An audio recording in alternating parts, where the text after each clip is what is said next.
सभापती महोदय, मुळातच आपल्याकडे आपण या ज्या परीक्षा आहेत त्या परीक्षा मराठी आणि इंग्रजी दोन्हीमध्ये घेतो, पण कोर्टाने एक असा आपल्याला निर्णय दिला होता की त्यातल्या काही परीक्षा अशा आहेत, जसं ॲग्रिकल्चर इंजिनिअरिंगशी संबंधित जी परीक्षा आहे ती अद्यापही आपण मराठीत घेत नाही, ती आपण इंग्रजीतच घेतो। त्यानंतर कोर्टासमोर हा सगळा विषय गेल्यानंतर एक बैठक झाली आणि त्या बैठकीमध्ये असा विषय आला की याची पुस्तकं काही उपलब्ध नाही आहेत, म्हणून ते कोर्टाच्याही निदर्शनास आणून देण्यात आलं आणि कोर्टाने ते मान्य केलं। तथापि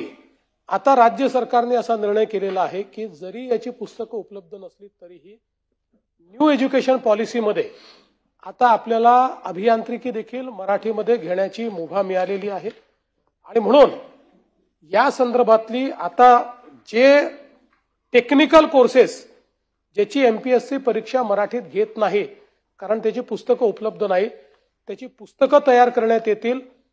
एक कालबद्ध कार्यक्रम त्याचा आखण्यात येईल एमपीएससीशी बोलून, आणि त्याही परीक्षा या मराठीमध्ये घेण्यात येतील।